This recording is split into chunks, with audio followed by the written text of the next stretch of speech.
Good morning students. கெமிஸ்ட்ரியில் ஏர் lesson complete பண்ணிவிட்டு evaluation பார்த்துட்ருக்கோம். Last வீடியோவில் first Roman, second Roman, third Roman, fourth Roman, fifth Roman, sixth Roman analogy வரைக்கும் நாம் பார்த்துட்டோம். இப்போ இதனுடைய கண்டினியூவை நம்ம இப்போது பார்க்கலாம். நெக்ஸ்ட் பாருங்கள், செவன்த் ரோமன் 2 மார்க் கொஷின் கொடுத்துருக்காங்க. இந்த ஃபஸ்ட்டு கொஷின் என்ன கேட்டிருக்காங்க அப்படின்னா, what will happen if you remove plants from the aquarium. நீங்கள் பார்த்தீங்கன்னா இந்த மீன் காட்சியகத்தில் இந்த மாதிரி தொட்டி இருக்கும், மீன் தொட்டிகள்லாம் இருக்கும். அது உள்ளே பார்த்தீங்கன்னா தாவரங்கள் ஏதாவது ஒரு பிளான்ட் இருக்கும்.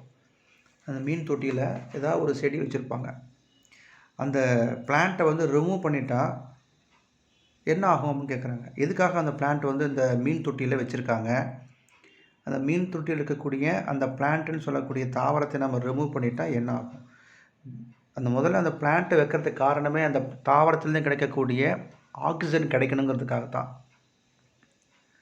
அப்போ தான் அந்த மீன்கள் உயிர் வாழ முடியும். அப்போ இதை ரிமூவ் பண்ணிட்டு என்ன ஆகும்? ஆக்சிஜனுடைய அளவு குறைஞ்சிரும் அப்படிங்கிறது தான் அர்த்தம்.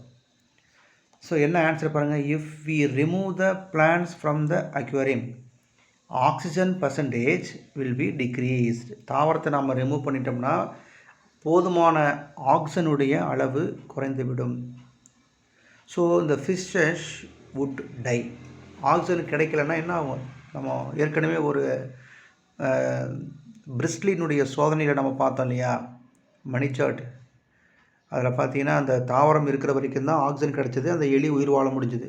அந்த மாதிரி ஆக்சிஜன் கிடைக்காம போயிடும். அப்போ என்ன ஆகும்னா மீன்கள் இறந்துவிடும்.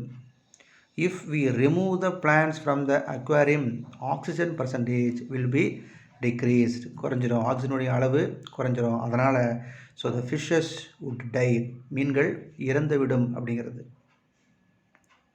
செகண்ட் கொஷின் பாருங்கள். What will happen if we remove the fish from the aquarium and keep it in a dark place. இப்போது மேலே இருக்கிற கொஷினில் பிளான்ட்டை ரிமூவ் பண்ணிட்டா என்ன ஆச்சு? ஆக்சிஜன் கிடைக்காதனால மீன்கள் செத்து போச்சு.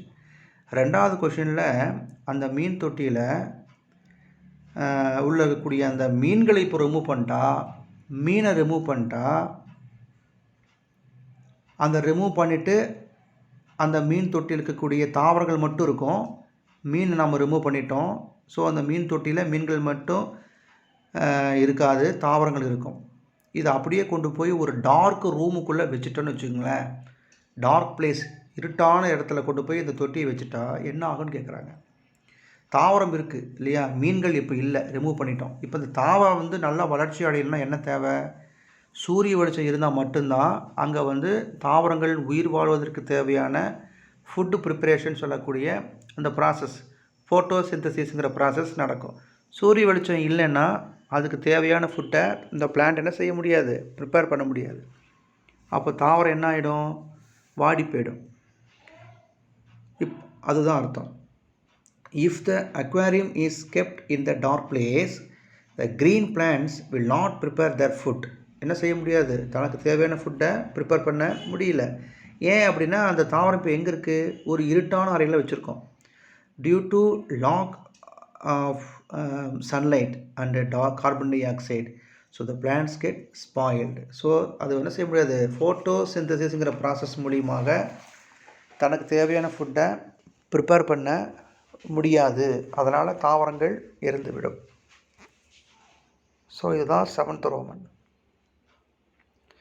8th ரோமனில் பார்த்தீங்கன்னா வாட் இஸ் அட்மாஸ்பியர், அதனுடைய 5 லேயர்ஸ் என்னன்னு கேட்குறாங்க. அட்மாஸ்பியர் நம்ம ஏற்கனவே 2 மார்க் கொஷனில் பார்த்தது தான். இது ஒரு 5 மார்க்கில் எழுதுவாங்க. அவர் earth is surrounded by a huge envelope of air called the atmosphere. 5 layer இருக்குது. Troposphere, stratosphere, mesosphere, ionosphere and exosphere. இது 5 மார்க்கில் கேட்டாங்கன்னா நீங்கள் கண்டிப்பாக எழுதணும். How do the roots of land plants get oxygen for breathing? தாவரங்களுக்கு தேவையான அந்த ஆக்சிஜன் சுவாசிப்பதற்கு எதன் வழியாக கிடைக்கிறதுன்னு கேட்குறாங்க. வேர்கள், மண்ணில் இருக்கக்கூடிய அந்த வேர்கள் மூலியமாக மண்ணிலிருந்து நமக்கு கிடைக்குதுங்கிறாங்க. ரூட்ஸ்னால் என்னது? வேர்கள்.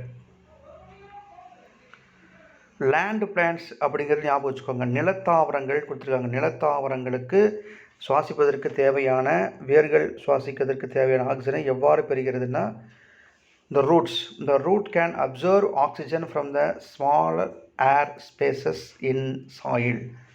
அங்கிறது நமக்கு அது கிடைக்கிறது. What should be done if the clothes of a person catch fire accidentally? Why? இப்போது யாரோ ஒருத்தருடைய ட்ரெஸ்ஸில் ஒரு கிளாத்தில் என்ன செய்ய, ஒரு பர்சனுடைய கிளாத்தில் வந்து திடீர்னு வந்து நெருப்பு பிடிச்சிருச்சு, தீ பிடிச்சிருச்சு அப்படின்னு சொன்னால் என்ன செய்யணும் அப்படிங்கிறாங்க. ஃபஸ்ட்டு என்ன, நெருப்பு பிடிச்சிக்கிச்சின்னு வச்சுக்கோ, ஒரு துணியில் ட்ரெஸ்ஸில் வந்து தீ பிடிச்சிக்கிச்சு. ஒரு பாயிண்ட் சொல்லியிருக்காங்க, stop, drop, role, cool.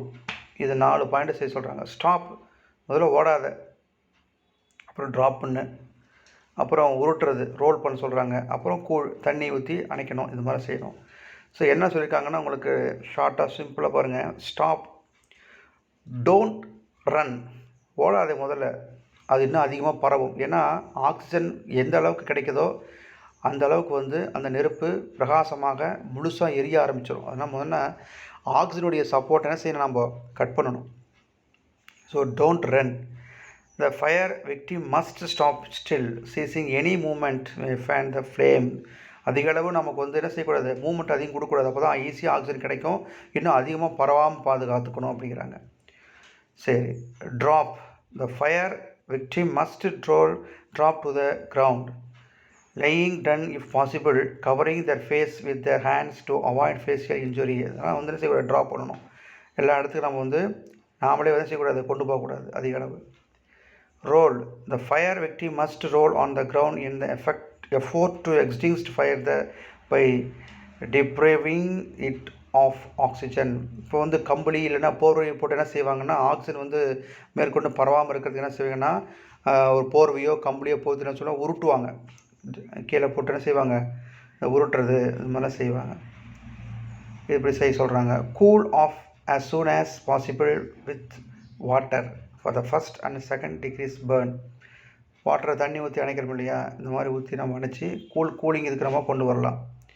So இது மாதிரி சில பாயிண்ட்ஸ் மூலிமா என்ன செய்யலாம், நம்ம வந்து தீயை அணைக்கலாம். சாதாரணமாக என்ன செய்யலாம்னா, நெருப்பு பிடிச்சிச்சுன்னா முதல்ல அவங்கள ஓடக்கூடாது. ஆக்சிஜன் அதிகம் பரவக்கூடிய இடங்களில் வந்து என்ன செய்யணும், கிடைக்காத அளவுக்கு நம்ம ஆக்சிஜனோட சப்போர்ட்டை கட் பண்ணணும். ஒரு கம்பளியோ போர்வையோ போற்றி என்ன செய்யணும், அவங்கள வந்து ரோல் பண்ணணும். வாட்டரை என்ன செய்யணும், அந்த மாதிரிலாம் தண்ணியில் கூல் பண்ணுற அளவுக்கு நம்ம செய்யணும். தண்ணி ஊற்றி அணைக்கிறது, இது மாதிரிலாம் செய்யலாம்ங்கிறாங்க. இதெல்லாம் வந்து ஃபஸ்ட்டு இது மாதிரி வந்து ஒரு பர்சனுக்கு வந்து துணியில் வந்து நெருப்பு பிடிச்சிச்சுன்னா இந்த மாதிரி நம்ம வந்து அணைக்கணுங்கிறாங்க. சரி, லாஸ்ட் கொஷின் பாருங்கள், 4th question. What will happen if you breathe through mouth? அதாவது சில பேர் மூக்கு வழியாக சுவாசிக்காமல் வாய் வழியாக சுவாசிக்கிற ஒரு சில பேர்த்துக்கு பழக்கம் இருக்கும். அப்போ என்னது, அந்த வாய் வழியாக கிடைக்கக்கூடிய ஆக்சிஜனுக்கும் மூக்கின் வழியாக கிடைக்கக்கூடிய ஆக்சிஜனுக்கும் டிஃப்ரெண்ட்டு. அப்போ வாய் வழியாக சுவாசிக்கிறோம் அப்படின்னா என்னென்ன பிரச்சனைகள் இதனால் உருவாகும் அப்படிங்கிறது அந்த பாயிண்ட்டை மட்டும் எழுதுங்க. குரோனிக் அலர்ஜிங்கிறாங்க, தேவையில்லாத அலர்ஜி ஏற்படும். ஃபீவர், இந்த மாதிரி ஃபீவர் மாதிரி வரும். Chronic or recurring sinus infection, இந்த மாதிரி நோய் தொற்றுகள் ஏற்படுத்தும். ஆஸ்துமா வரலாம். அப்புறம் மன அழுத்தம், குரோனிக் ஸ்ட்ரெஸ் அப்படின்னு சொல்லக்கூடிய மன அழுத்தம், அனக்ஸ்டின்னு சொல்லக்கூடிய மன அழுத்தம், கவலைகள், இது மாதிரிலாம் வந்து உருவாகுங்கிறாங்க. எப்போன்னா வாய் வழியாக நம்ம சுவாசிக்கும் போது இந்த மாதிரி சில அறிகுறிகள், இந்த மாதிரி சில பிரச்சனைகள் ஏற்படும். ஸோ மூக்கின் வழியாக சுவாசிக்கிறது தான் சரியானது.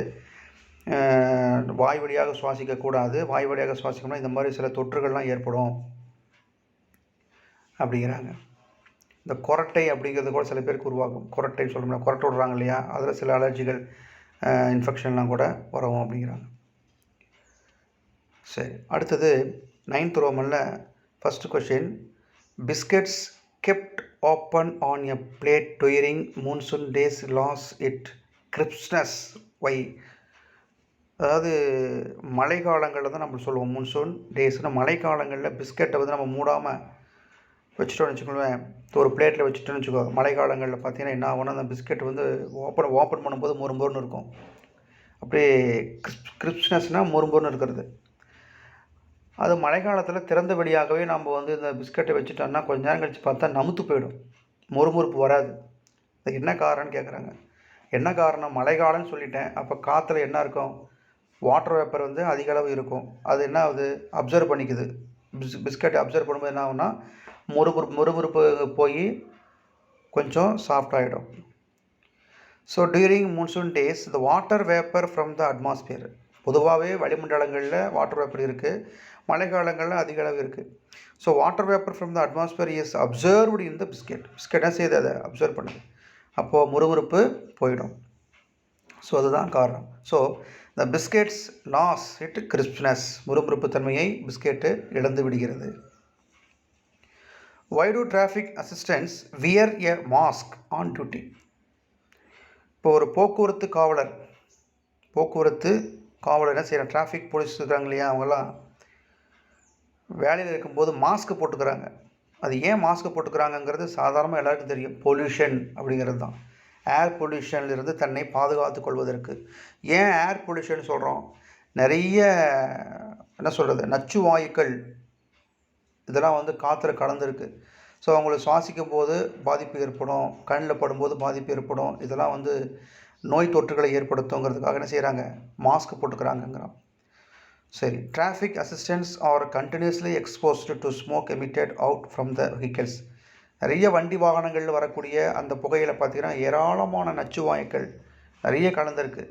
அப்போது அவர் டிராஃபிக் போலீஸாக இருக்கிறாங்க, நிறைய வாகனங்கள் போயிட்டு தான் இருக்குது. அங்கே வரக்கூடிய நச்சு வாயுக்களை அவர் சுவாசிச்சுட்டே இருந்தால் என்ன ஆகும்?